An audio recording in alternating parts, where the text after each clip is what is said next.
you have to have some board level expertise, but what they're not mandating is each board member's activities and experience with regard to cybersecurity issues. But at a minimum, every public company is going to have some cybersecurity expertise on the board of some sort, some qualification, something that they can cite as addressing this risk. Global companies face unprecedented risks and challenges in today's economy. To mitigate these legal and economic risks, companies are rapidly embracing and elevating the importance of robust ethics and compliance programs to promote positive corporate citizenship. On Corruption, Crime, and Compliance, you'll hear from industry leaders and insiders about how to create effective ethics and compliance programs that will mitigate risks and maximize financial performance. Here's your host, Michael Volkov.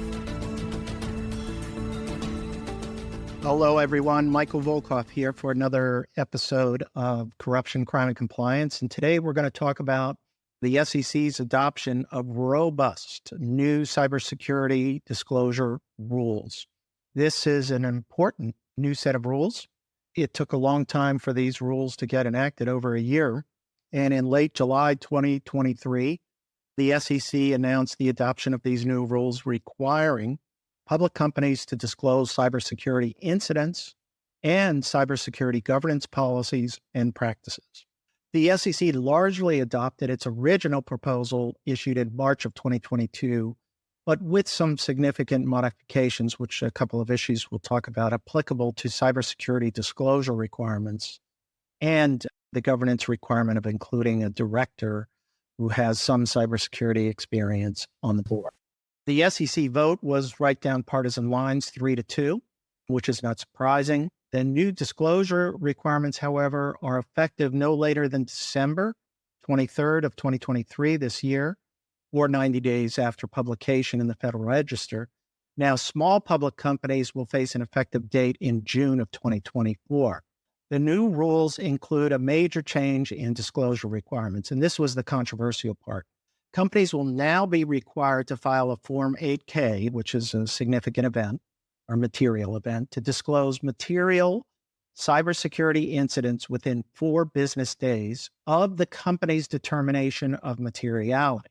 This is a transformative new rule that requires companies to implement specific disclosure controls. Now, notice the trigger point here. The 4-day trigger point is from the determination of materiality. The original proposal was not on the determination of materiality. It was 4 days from knowing or learning about the incident. That was very controversial because it didn't give enough time for an assessment of materiality, for controls, for reviews within the company. But this is definitely a new rule that's going to have a huge impact. And to guide against or to prevent sort of delays from the company's determination of materiality, there are provisions in here which place requirements on the companies. You can't just sit on an incident and not make a determination, analyze it, and delay as a way to avoid that materiality determination. In addition to this new incident disclosure requirement, companies are going to be required now to include in its annual Form 10K a discussion about comprehensive disclosures concerning the company's management of cybersecurity risks and its governance structure. All public companies will have to include the new disclosure obligations for the close of the fiscal year in 2023. Now, the new rule requires companies to make a determination of materiality, going back to that trigger point we talked about, without unreasonable delay after discovery of the incident. If a company determines that the incident is material, then it only has 4 business days to disclose the incident. And the SEC's, like I said, these new rules modified the proposed trigger because of concerns that were raised. And the SEC, I think, became a little bit more practically minded when it said that companies may not have complete information about an incident. They may know about an incident, but in terms of the complete information that they need to know to make a materiality determination, and therefore they may have a reasonable delay that leads to the decision to disclose. But the SEC noted, however, that there were examples of unreasonable delay, including deferring committee meetings past the normal time it takes to convene its members. So, for example, if you had to have a risk committee meeting and you said, oh, we couldn't arrange a meeting for 30 days, and that's why we had this delay, that is not going to work. That will be seen as unreasonable delay. And when companies disclose a material cybersecurity incident, they're going to be required to include the nature, the scope, and timing of the incident and the potential impact on its financial operations. So the SEC expects companies to analyze qualitative factors when assessing materiality, including harm to reputation, customer and vendor supply relationships, and the impact of regulatory actions and civil litigation.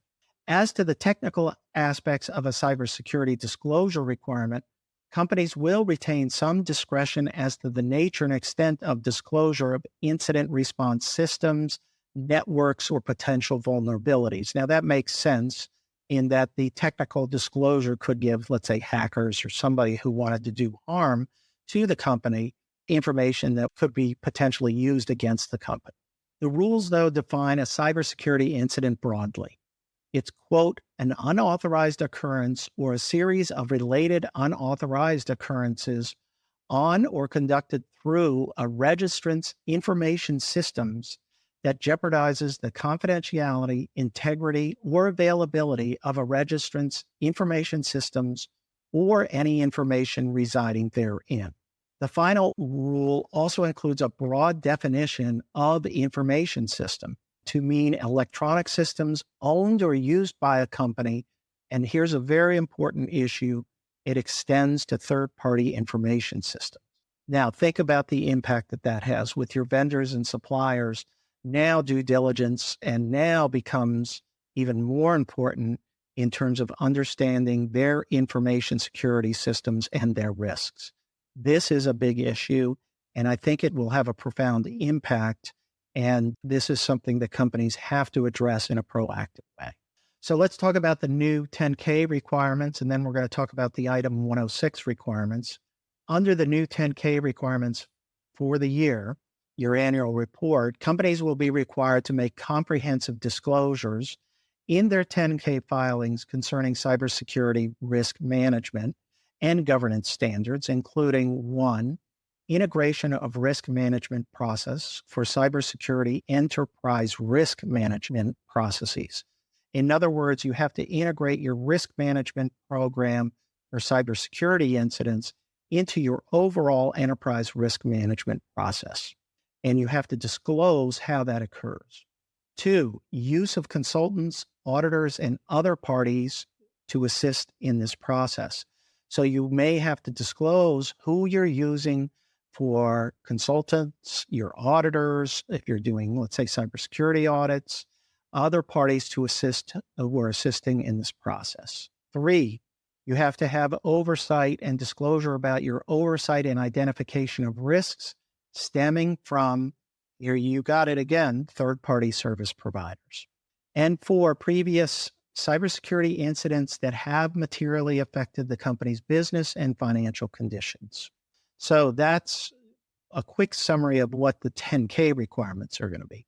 Now, we also have to disclose in item 106 our board of directors oversight capabilities and the disclosure. And this is going to have implications that will come back to corporate board activities with regard to board capabilities, board member qualifications, and how are companies going to structure at the board level the board oversight and monitoring function.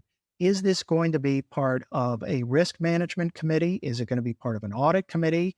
Or is this going to be a full board responsibility? Or are we going to set up something with regard to information security as a separate type of committee? Now, companies will be required to disclose the board of directors oversight capabilities for cybersecurity risks.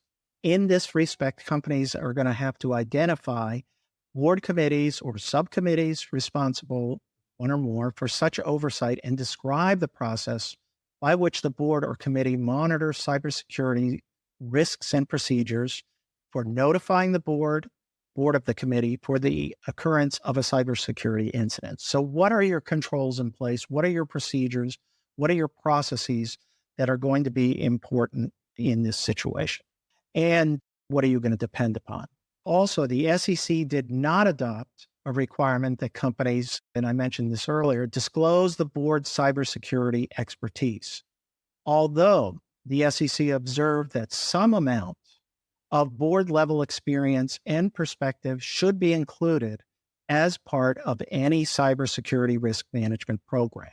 So in other words, you have to have some board level expertise, but what they're not mandating is each board member's activities and experience with regard to cybersecurity issues. But at a minimum, every public company is going to have some cybersecurity expertise on the board of some sort, some qualification, something that they can cite as addressing this risk.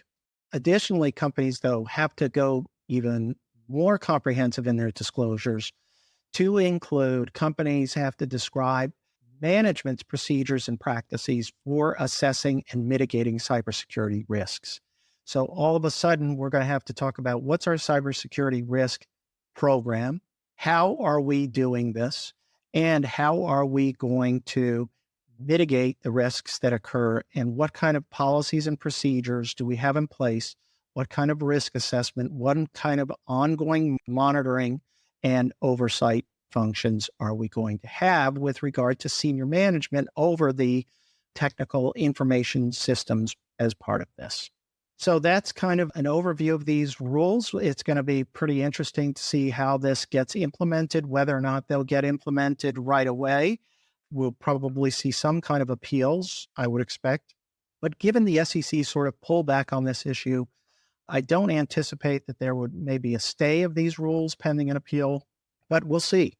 We have time to go here and see how the industry reacts, because I think the SEC pulled back somewhat, but there still are a lot of comprehensive requirements here that are going to require some real board governance work as well as senior management work in the cybersecurity risk area and having disclosure protocols to make sure that issues just don't enter the system for sort of a disclosure analysis.